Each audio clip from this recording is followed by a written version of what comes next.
اللہم صلی اللہ سیدنا محمد وعلی آل سیدنا محمد وبارک وسلم۔ چند حدیثیں آج حسن سلوک سے متعلق آپ کو سناؤں گا، کیونکہ ہم معاشرے میں رہتے ہیں، ہمارے حسن سلوک کے سب سے زیادہ مستحق کون ہیں؟ ہمیں لوگوں کے ساتھ، اللہ کی مخلوق کے ساتھ کس طرح رہنا چاہیے، کیونکہ نبی کی حدیث یہ ہے کہ مخلوق اللہ کا کنبہ ہے، اور جو اللہ کے کنبے کے ساتھ اچھا ہوگا وہ اللہ کو بڑا محبوب ہوتا ہے۔ حسن سلوک کے بارے میں ایک حدیث آپ کو سنا دوں۔ جب نبی اکرم صلی اللہ علیہ وسلم سے ایک صحابی نے پوچھا کہ میرے حسن سلوک کا سب سے زیادہ مستحق کون ہے، تو حضور نے فرمایا تیری ماں۔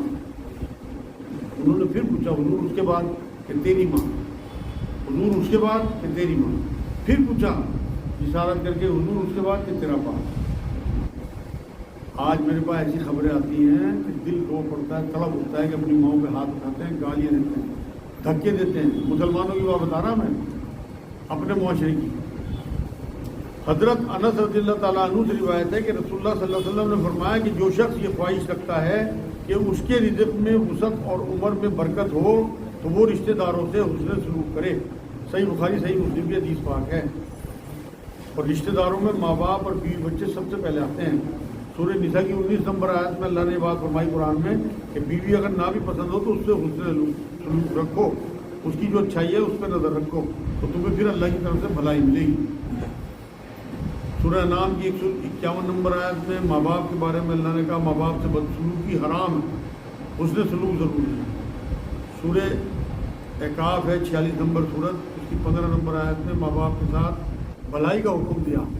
ماں کے بارے میں کہا کہ ماں پیٹ میں رکھتی ہے تمہیں 9 مہینے اور تکلیفوں جھیل جھیل کے تمہیں پیدا کرتی ہے، اس لیے اس کی بڑی قدر کیا کرو۔ اور یہی بات سورہ لقمان 14 نمبر آیت میں بھی اللہ نے یہ بات کہی ہے کہ ماں تمہیں 9 مہینے پیٹ میں رکھتی ہے، 2 سال خون پلاتی ہے، اپنا اس کا دودھ چوس چوس کے ہم جوان ہوتے ہیں، بڑے ہوتے ہیں۔ اور پھر آپ دیکھیں جو مائیں ہم اپنی بیٹیوں کو، اپنی بہنوں کو یا اپنی بہوؤں کو دیکھتے ہیں کس طرح سائی سائی رات جاگتی ہیں، باپ کو کروٹ لے کے سو جاتا ہے۔ آسان نہیں ہے بچے پالنا، اور اس دور میں تو بہت برا حال ہے، کیونکہ عورتوں میں وہ طاقت نہیں رہی جو پہلے 10 بچے ہو جاتے تھے، اب تو 1-2 نہیں پلتے لوگوں سے۔ بچے پالنا آسان کام نہیں ہے، تو اس لیے اپنی ماں کی بڑی قدر کیا کریں۔ یہ صحیح بخاری صحیح مسلم کی حدیث بات ہے۔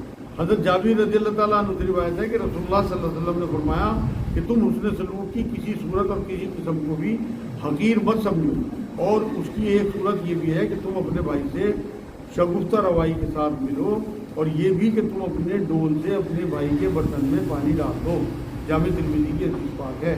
مطلب جہاں بھی کام آ سکو وہاں کام آؤ اپنے بھائیوں کو، اور تمام مسلمان بھائی بھائی ہیں، اور تمام انسان بھی بھائی بھائی ہیں۔ حضرت آدم علیہ السلام تک اگر آپ پہنچ جائیں تو ہمارے دادا پردادا، ان کے پردادا، ان کے لکڑ دادا، آدم علیہ السلام تک پہنچتے پہنچتے ہم سب ایک ماں باپ کے اولاد ہیں۔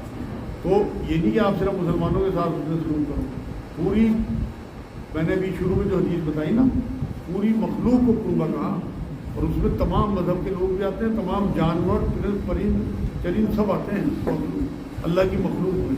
اور یہ کنبہ کہا اللہ نے اپنا خاندان، اس لیے بڑی قدر کیا کریں ان سب لوگوں، کوئی ہو، چاہے آپ کے چاہے اختلاف، علمی اختلاف ہو، مذہبی اختلاف ہو، کوئی بھی لوگ ہوں، چاہے ہمارے اپنے مسلمانوں میں الگ الگ فرقے کے لوگ ہوں یا غیر مسلم لوگ ہوں جو بھی الگ الگ مذہبوں کے، سب کے ہم نے دھیان رکھنا ہے، اگر کہیں ضرورت ہو تو ان کے کام آنا ہے۔ سورہ آل عمران نا، سورہ بنی اسرائیل کی آیت 23 میں ماں باپ کے ساتھ جو ہے وہ بھلائی کا حکم ہے، اور بڑھاپے میں اگر پہنچے دونوں یا دونوں میں سے کوئی ایک تو ان کے سامنے اونٹ بھی نہیں کہنا بلکہ کندھے جھکا کے رکھنا ہے۔ یہ قرآن کی آیت ہے۔ اسی بنی اسرائیل کی 24 نمبر آیت میں کہ اپنے ماں باپ کے لیے دعا کیا کرو کہ جیسے انہوں نے ہمارے ساتھ بچپن میں بھلائی کی، اللہ تم بھی ان کے ساتھ بھلائی کا معاملہ کرو۔ آپ یقین کریں اگر آپ بنا اپنے ماں باپ کے دعائیں کر رہے ہیں، دعائیں آپ کی قبول نہیں ہیں۔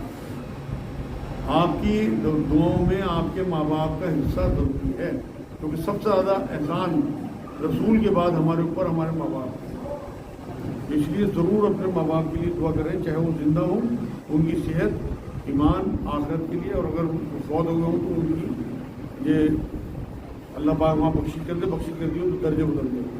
حضرت ابو ہریرہ رضی اللہ تعالیٰ عنہ سے روایت ہے کہ رسول اللہ صلی اللہ علیہ وسلم نے فرمایا کہ جس نے انسان کا شکریہ ادا نہ کیا اس نے اللہ کا بھی شکریہ ادا نہ کیا۔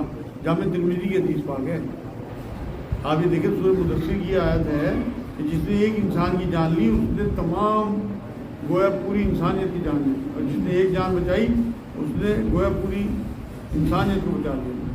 اور نبی نے آخری خطبے میں یہ بات کہی ہے کہ آج سے تمہارے اوپر ایک دوسرے کی جان، ایک دوسرے کا مال، ایک دوسرے کی عزت حرام قرار دیتی ہے۔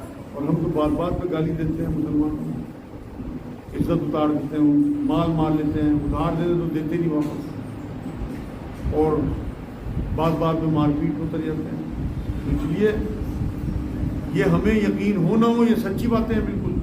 میں نے ابھی فزکس کا ایک فارمولہ پڑھا ہے کہ اس میں یہ ہے، فزکس کے ہر فارمولے میں یہ بات آتی ہے کہ مان لو یہ نہیں ہوا، لیکن اگر ہوا تو کیا ہوگا۔ تو آپ لوگ یہ یقین رکھیں نہ رکھیں کہ اللہ اور اس کی آخرت ہے نہیں ہے، لیکن اگر ہوئی تو کیا ہوگا۔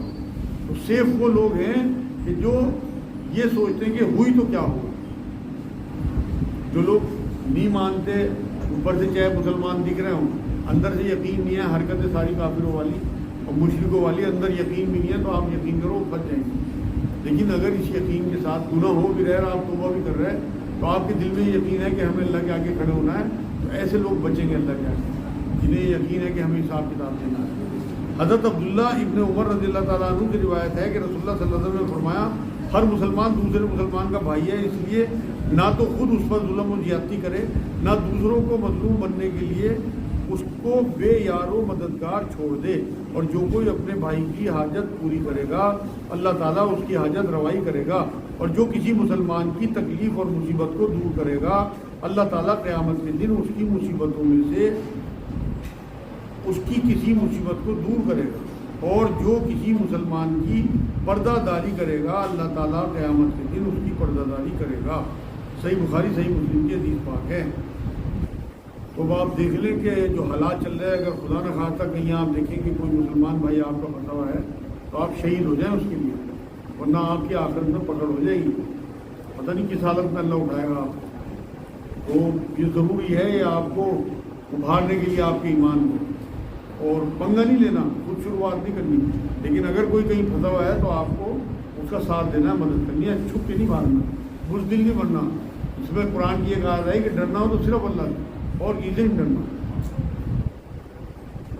سورہ انعام کی 108 نمبر آیت میں اللہ نے یہی بات کہی ہے کہ ان کے معبودوں کو بھی برا نہ کہو ورنہ تمہارے سچے معبود کو برا کرو، اور یہ ہوتا بھی ہے۔ جو لوگ گستاخی کرتے ہیں اور غیر مسلم لوگوں کے معبودوں کے لیے، تو پھر وہ اللہ اور اس کے رسول کے لیے معاذ اللہ پھر گستاخانہ کلمے جو ہیں وہ بیان کرتے ہیں۔ حضرت ابو موسیٰ اشعری رضی اللہ تعالیٰ عنہ کی روایت ہے کہ رسول اللہ صلی اللہ علیہ وسلم نے فرمایا کہ ایک مسلمان کا دوسرے مسلمان سے تعلق ایک مضبوط عمارت جیسا ہے، اس کا ایک حصہ دوسری کو مضبوط کرتا ہے۔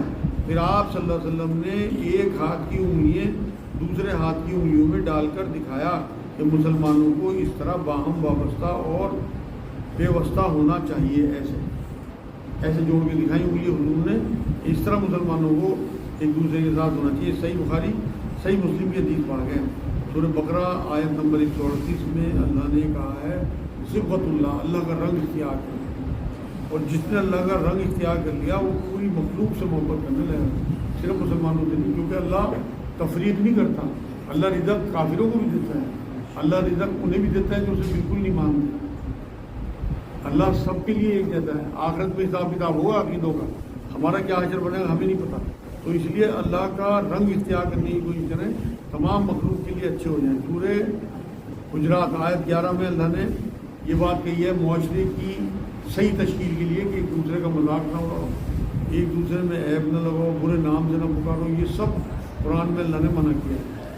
آج کی آخری حدیث حضرت نعمان بن بشیر رضی اللہ تعالیٰ عنہ سے روایت ہے کہ رسول اللہ صلی اللہ علیہ وسلم نے فرمایا کہ سب مسلمان ایک شخص واحد کی طرح ہیں، شخص واحد کے مختلف اعضاء کی طرح ہیں، اگر اس کی آنکھ دکھے تو اس کا سارا جسم دکھ محسوس کرتا ہے، اور اسی طرح اس کے سر میں تکلیف ہو تو بھی اس کا سارا جسم تکلیف میں شریک ہوتا ہے۔ صحیح مسلم کی حدیث پاک ہے، جیسے کہ آپ کی انگلی میں ذرا سا کوئی چوہے تو آپ کا پورا جسم محسوس کرتا ہے،